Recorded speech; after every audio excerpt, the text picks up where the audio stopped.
Ladies and gentlemen, our next speaker is a widely respected authority on leadership and innovation.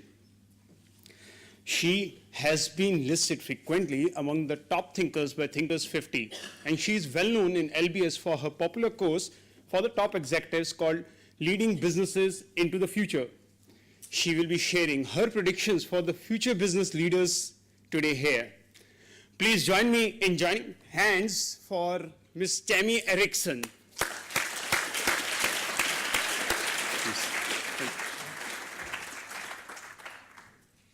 Hi. Great to be with you today. I'm always delighted to come and speak to a reunion group. It's so nice to see the networks that we all form.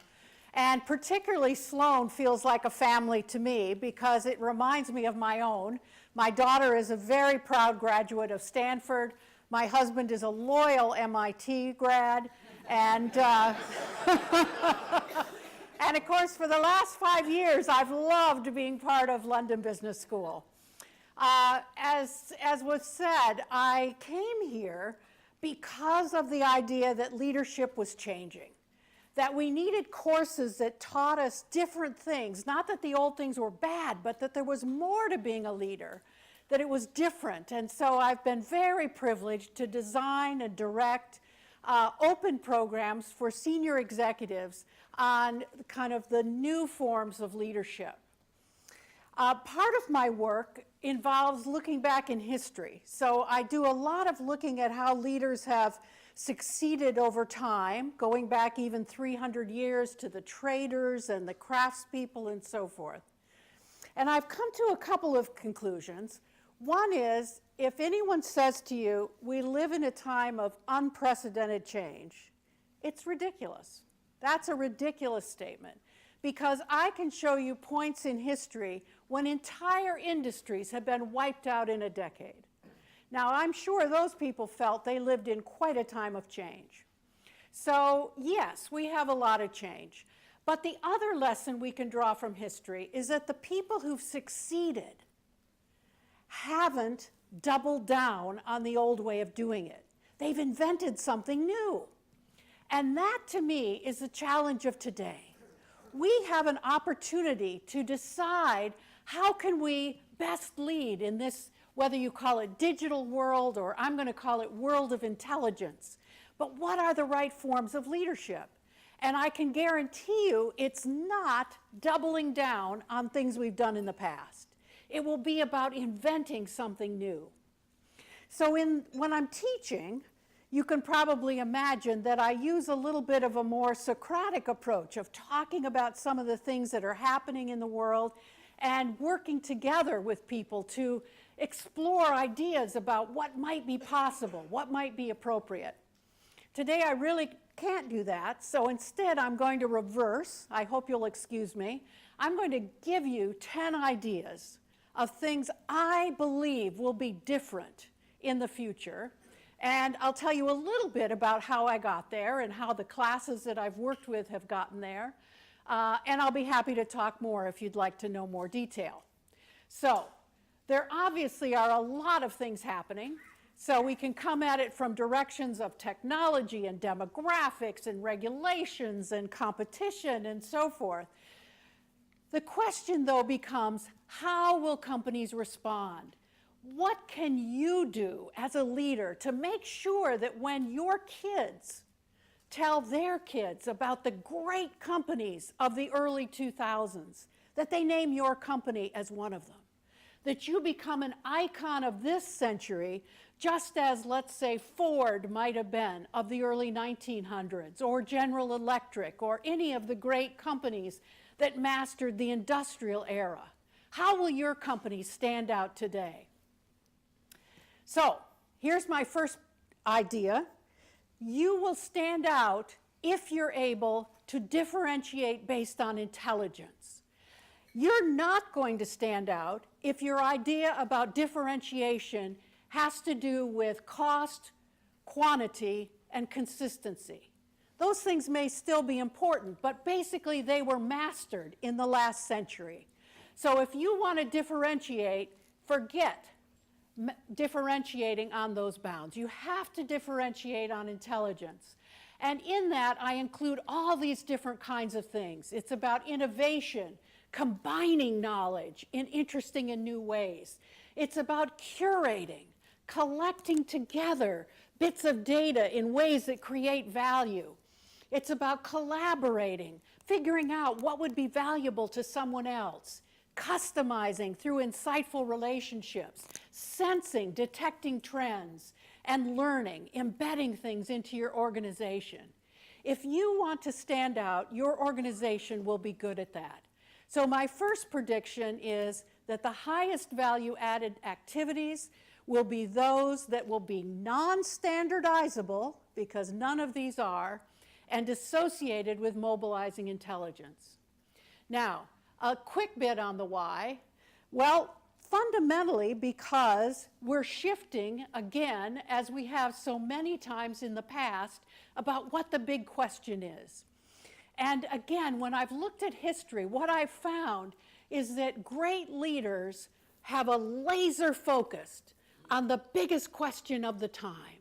So when we study the days of wool trading, for example, in the United Kingdom, we see that the successful wool traders knew that access to goods would be the make or break of their empires.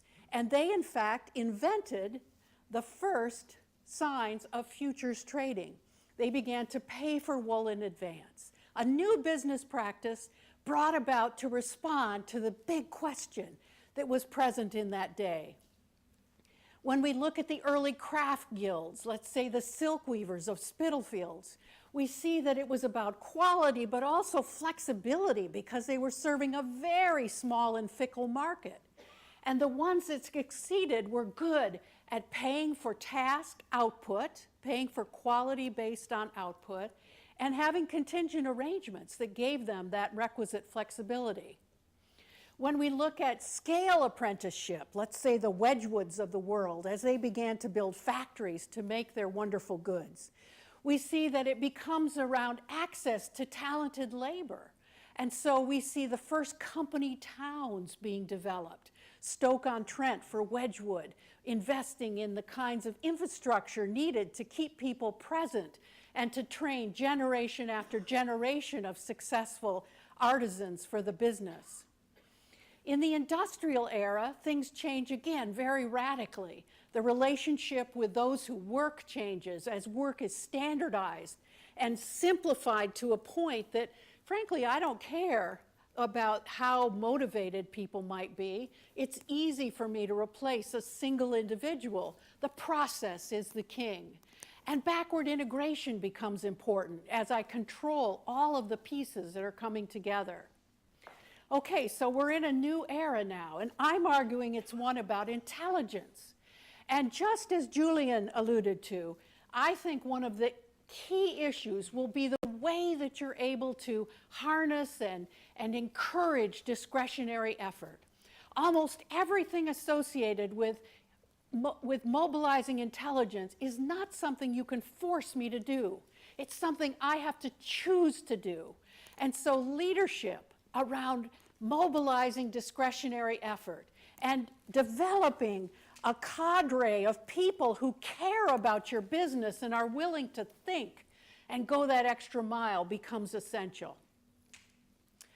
My second comment is the companies that stand out are going to own less than we've seen in the past. You'll have fewer assets. You'll have a network of connections, and you'll have some assets that are owned, but many that are rented or shared. You'll have this sense of the commons, perhaps, of sharing assets or assets that you tap on an as-needed basis. Prediction: organizations will have fewer assets, including fewer full-time employees, which I will include in that category, and that in itself will build optionality into the design. One of the things that I chuckle about a bit is occasionally we have senior executives, CEOs or whatever, send people to us and say, "Tammy, teach my people to be agile." I'm like, I have no idea how to do that, frankly. I'm not a gymnast. But what I can tell you, Ms. or Mr. CEO, is that agility is a design question. I can't be agile about dinner tonight if all of the food in my refrigerator is chicken. I'm going to have chicken. On the other hand, if I have a lot of choice about what I can buy and where I can buy it, I can be extremely agile. So agility comes from building options into your fundamental design, which in large part means own less. Now, Julian actually referenced this wonderful guy. I go back to Mr. Coase, who I adore. I think his theories are powerful indicators about leadership in organization. He wrote a marvelous book in 1937 called The Nature of the Firm. The Nobel Prize Committee read it in 1991 and gave him the Nobel Prize. Now, what did Mr. Coase say? He predicted back in 1937 that the cost of communication or transactions would be related to the size or scale of an organization. And the relationship he predicted was high. So in other words, if it's very expensive to do a transaction, as it was in the early 1900s, you would tend to backward integrate and own a great deal of your supply chain. High cost, high ownership. Now, why really did he get the Nobel Prize in 1991? Well, I suspect it's because the 1980s proved his theory. Think about it. 1980s, computers come into companies, cost of communication and transaction falls, and what did we all do? We outsourced. We spun things off. We began to own less. We had marvelous professors telling us to stick to our core competencies. So in fact, that decade proved his theory. It's important to do it again today because the cost of communication has fallen again in the last 10 years. And I pretty much guarantee you, you have not yet taken advantage of it. Now, Mr. Coase says you will. You're going to spin off more stuff. So you need to start right now to identify which assets do you no longer need to own, including which employment positions do you no longer need to have on a full-time basis. You should begin to embrace a variety of flexible arrangements, again, renting, contracting, sharing, etc. Third, you should coordinate more. You should find exactly what you need, when and where you need it. Now, let me give you an example of what that looks like. Here's my prediction, that work processes are going to be based on real-time coordination of external assets. You need to start working that into your processes. But let me show you first what I mean by that. Now, as you can probably see, I'm pretty old. So you can imagine I'm one of these ladies up here, okay? How do old ladies get together with their girlfriends for lunch? How would I get together with my girlfriend, do you think, for lunch? What would I do? I'd call, right. When would I do it? Way in advance, right? Weeks, maybe months. Here's the important part. What would my friend and I get to at the end of our phone conversation? Location, date, time, place, type of food, who's going to drive, what we're going to wear, right? We would have made a plan. Thank you. Yes. Old people plan.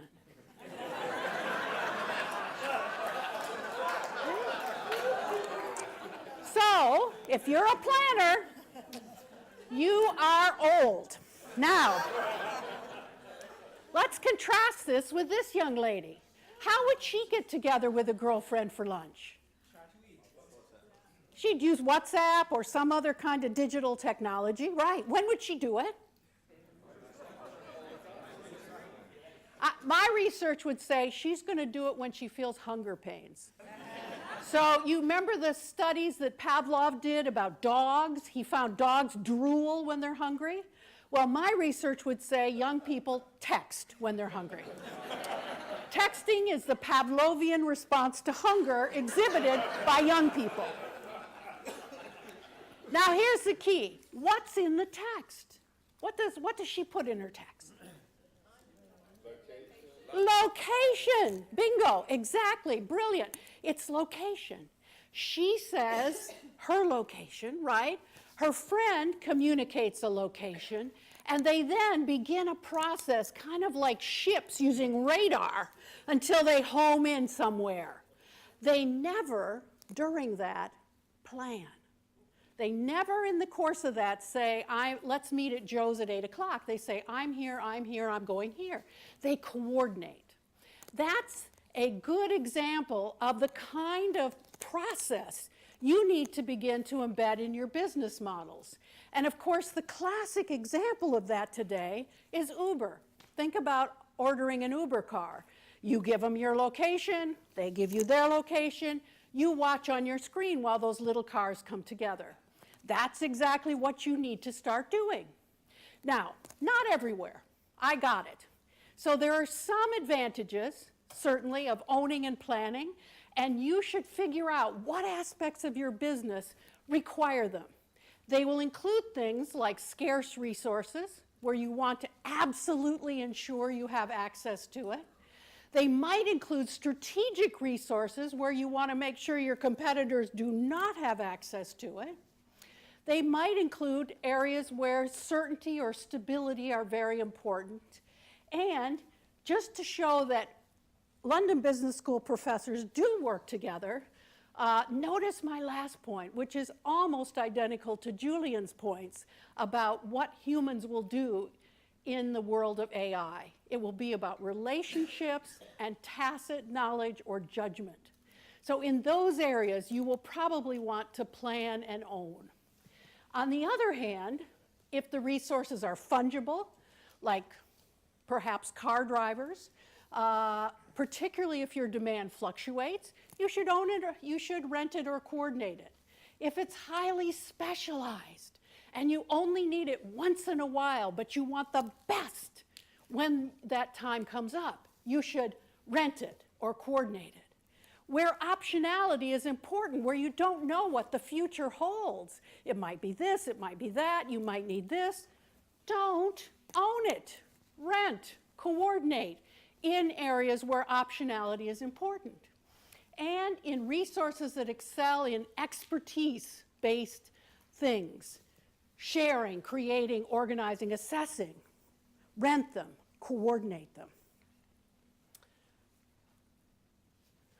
Fourth, you want to begin today to add value to your connections.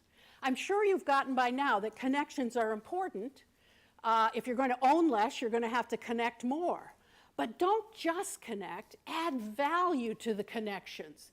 You want to have not only the matching capability, but some kind of mechanism for curating or rating, some way to score, some way to create additional value based on the kinds of relationships you're forming. You want to think about how you could aggregate things that haven't been aggregated before. Do you need to go through, for example, an official outsourcer firm, or can you aggregate individuals into the kinds of teams that you need? I don't know what those will be. And how do you create trust through what you curate? My prediction is that strategies will shift from adding value through owned assets to creating valuable platforms by adding value to the connections. Again, as Julian said, today already 7 of the top 10 firms in value around the world are platform-based. And not all of them started in a greenfield platform. Some of them have begun to make that transition. You can too. Here's an interesting set of data which simply shows one professor's, this is not my work, it was published in Harvard Business Review, but it shows the financial results of companies that focus primarily on owning and adding value within their boundaries, called the asset builders, with those compared to the more platform companies, the network orchestrators. And you can see from looking at that how much higher the returns are. So companies are beginning to look at how they can shift. You perhaps have heard the story of Haier. It's a Chinese manufacturer of white goods, washing machines, refrigerators, etc. They basically made the incredibly gutsy decision to become a platform. They spun off all their manufacturing into entrepreneurial ventures, and they now operate solely as the point of connection, adding value through the connections, connecting these manufacturers to potential customers, but the value of Haier is now dependent on it being a platform-based business. This, I don't know if it'll work. It's a really gutsy move, but it's an example of even a very traditional company taking a step into this digital future. Here's the fifth one. Stop strategic planning. Okay, not totally. I got colleagues here who would kill me for that. I still think you need to have the core of the idea. You need, if you call it the frame, you have to have that point of light that you're headed toward. But certainly cut back on all that detailed financial planning. You don't need it. You need to, in fact, give people the flexibility to respond as they move toward the goal that you've set. You want to work to eliminate what we call hippos, the highest paid person's opinion, and get to a sense of experimentation, try things, motivate people by bringing new ideas alive, and again, get the ability to be agile, to try something, to respond to change and new opportunities. My prediction, companies are going to emphasize purpose, mission, values, vision, and leave latitude around what the optimum short-term approach is. We'll move away from that highly detailed, controlling sense of here's how we have to move forward over the next 6 to 9 months. And experimentation will proliferate. This is one of my favorite quotes. It's Bezos of Amazon again. He says, "Our success at Amazon is a function of how many experiments we do per year, per month, per week, per day." Think like that. How many experiments are you doing in your organization today, this week? What are you trying? It should be frequent and constant and ongoing. Here's the 6. One of the big questions is always, what should be our smallest building block within our organization? What should be the dominant building block? And over my years of working with companies on this question, I've helped some of them become more geographically oriented when they wanted to expand into new markets, and we shifted to have the geographies be the dominant block. And I've worked with other companies who wanted to build big, strong global brands, and we've shifted to a product management kind of organizational structure. Neither of those is right for today. The appropriate answer today is you should have as your dominant organizational construct the project, and you should pay by project outcome. So you need discrete activities and self-managed projects. This means that titles should increasingly be time-bound and action-oriented. You're the head of launching this product this year, not the head of marketing forever and ever. They should be very action-oriented. Now, some are going to be short. You know, maybe it's only a month or two long. Many of them might be multiple years long. If you're going to send a rocket to Mars, I assume it takes some years to do that. Some people are going to take on multiple projects at a time, and increasingly, pay will be tied to outcomes based on the desirability of the project. Imagine this, like a bulletin board of all the projects your organization has to do this year. And I, as an employee, will say to you, well, this year, I'm pretty flexible. I don't have too many commitments outside of work. I'd like to bid on 3 of these really difficult projects. And if you grant them to me, you're going to pay me a lot of money. On the other hand, someone else might say, well, I've got something going on this year. I'm going back to school, my parents are ill, etc. I need to bid on one simple project. I recognize that in doing so, I'll make less money, but that's my choice. You need to get out of the business of managing pay variability and allow people to tell you how much they want to take on, how much difficulty they're up for this year, and as part of that, how much they want to earn. One of the reasons is, I would argue, projects are the sensible and natural organization for intelligence. If you're going to leverage intelligence, you're almost certainly going to start thinking of bringing ideas from a variety of places. Not one functional organization, not one product unit, but from all over. You're going to pull together project resources.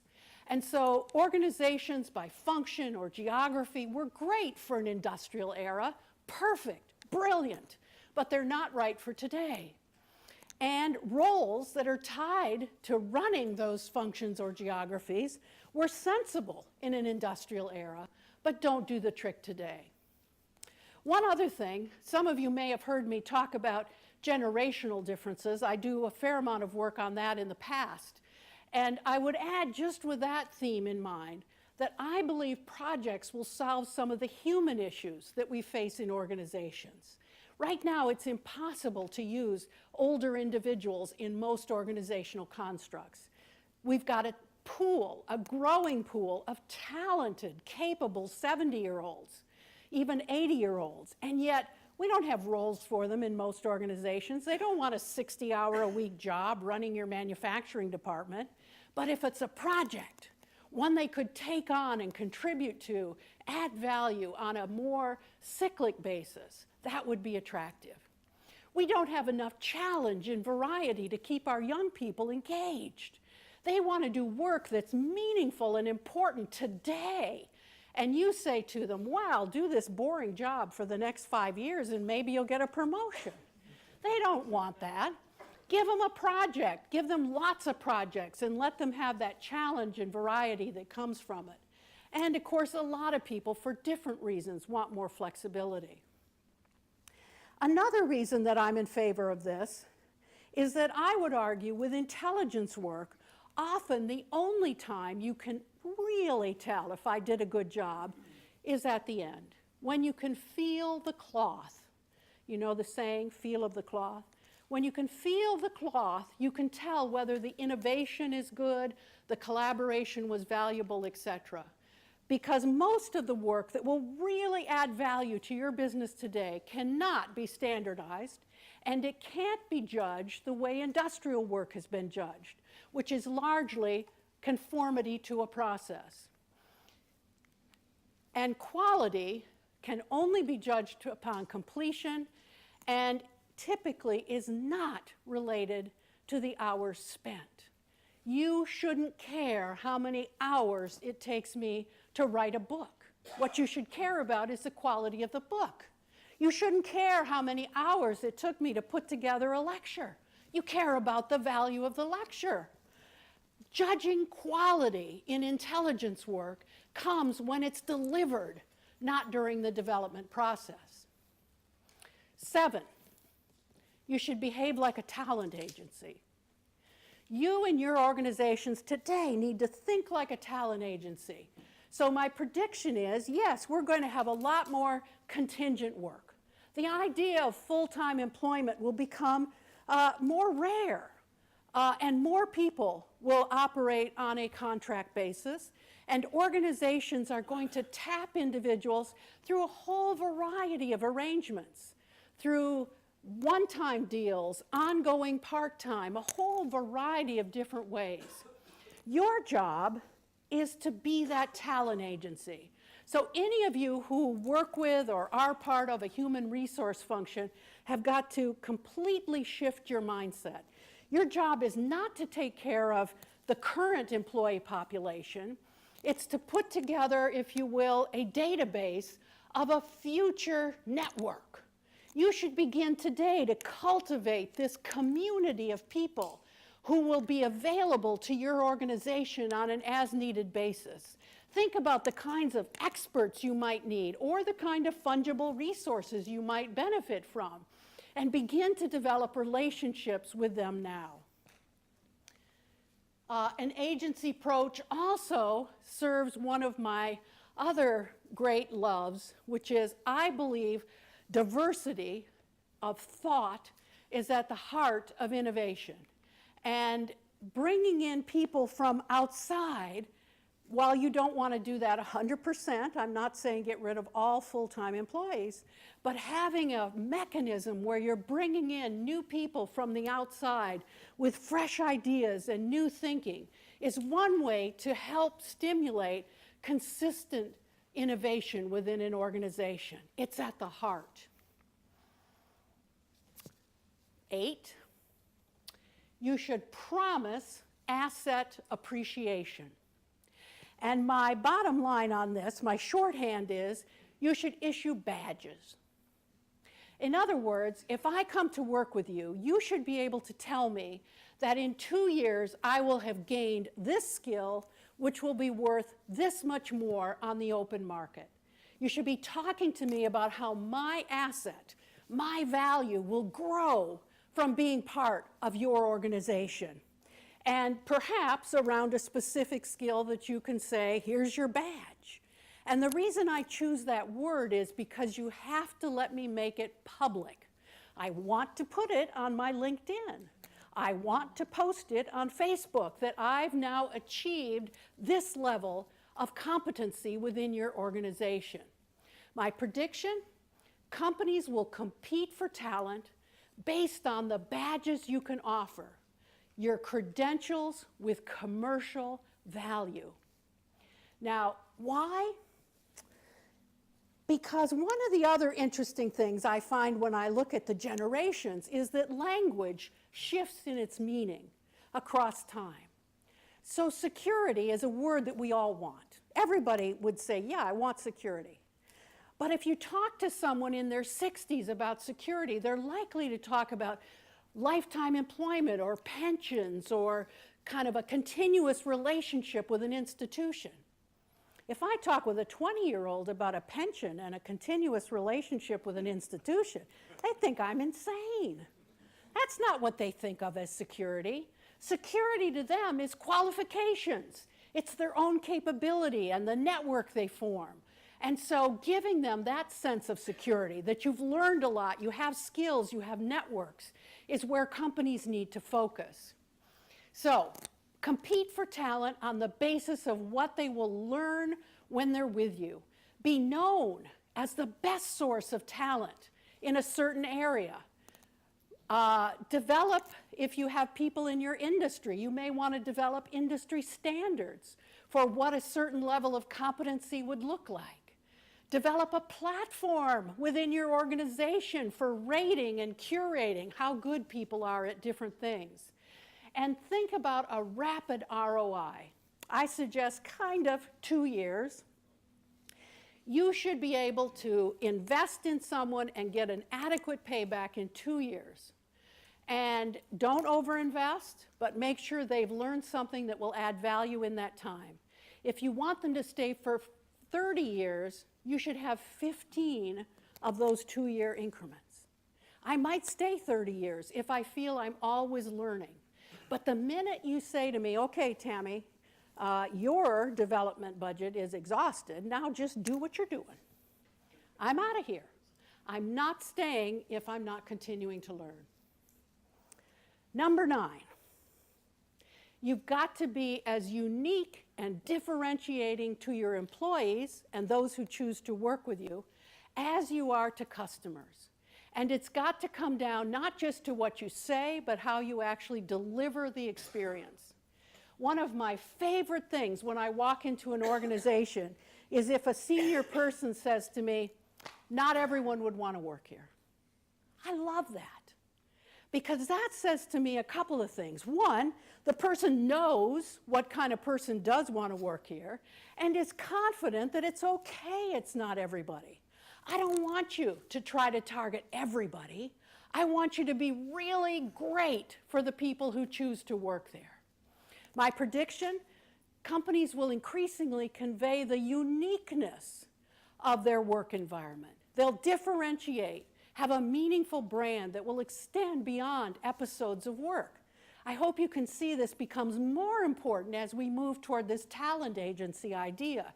You need to be able to tell me, just like the consumer product companies stay in touch with me between episodes of purchase, you need to stay in touch with me between episodes of work so that I have a continuing warm feeling about your organization.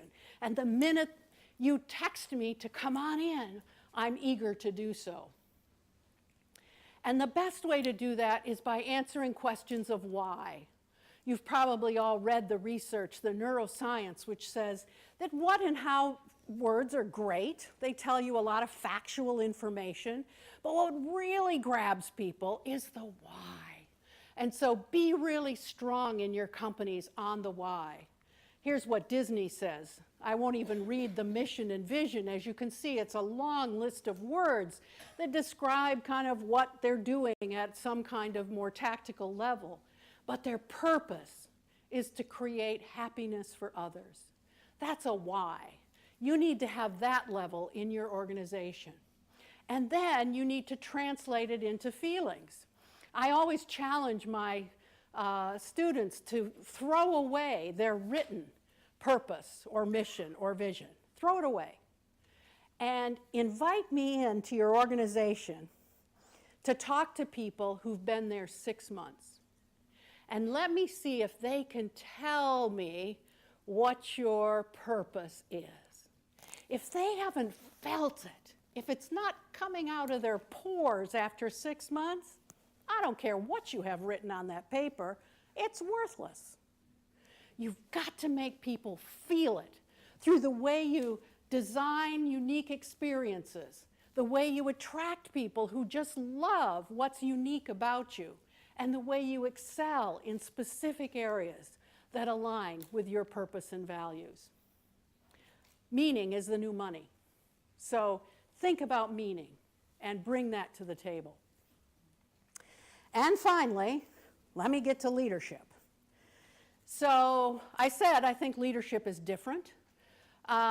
If I think about leadership historically, and in fact read a lot of the historic literature on leadership, I get the impression it's kind of like that red fish. I have to be in front. Everybody's lined up behind me. I have the confidence, I know where I'm going, etc. In fact, there's literature out there that says I have to be taller than average. And there even are studies that say the shape of my earlobes have to be different. Now, if any of that were true, I'd have nothing to teach because I can't help with those things. But I don't think that's what leadership is today. Leadership today is shifting from being out in front to what I like to think of as creating a context in which others choose to contribute and succeed. Your job is not to lead in the traditional sense, it's to design, to facilitate an environment, a context in which lots of people will choose to give their very best discretionary effort. Why? Well, partly just a practical reality. I don't know any other way to mobilize intelligence. You can't force it. Go ahead and try. I insist you innovate. It's not going to work. It can't be required. And frankly, you won't even know if I'm doing my best. I can look you in the eye and say, oh, I innovated all week. Didn't come up with anything. So what can I do as a leader? Well, it's a little bit like the old saying of dragging that horse to water. You can do it, but you can't force them to drink. They have to choose to drink. So how do you get that to happen?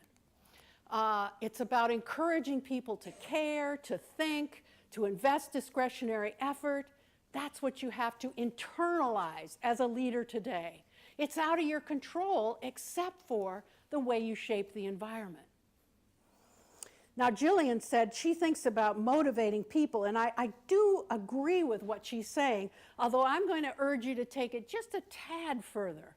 I'm going to urge you to even drop the word motivate, because that to me has an angle of kind of dangling a carrot in front of people. I don't want you to think about that.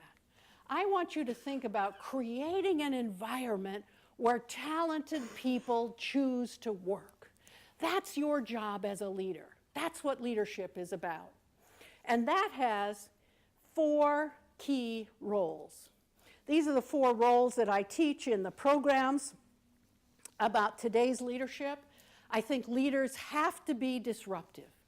One of your core jobs in creating this environment is to make sure there's enough oxygen, enough fresh air, enough new ideas, enough provocation. You have to challenge assumptions and get people just a little bit on edge. That's your job as a leader. You have to ask questions, because it's questions that intrigue people. It captures their mind. It gets people thinking. So don't give instructions. Ask questions. Questions about how might we do things in new and different ways. You have to create connections within your environment. You have to make it easy for me to find someone that I might need, or to share information with someone who might value it. Don't tell me to collaborate. Again, you can't force me to do that. You can make it easy for me to choose to share information when it makes sense to do so. And finally, you've got to communicate a compelling purpose. You've got to be able to understand what it means to be part of your organization, and to translate that into the day-to-day experience of what it actually feels like. That's my prediction for leadership and for the way organizations need to change going forward.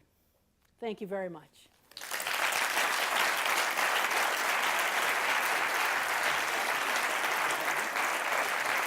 Yeah, here.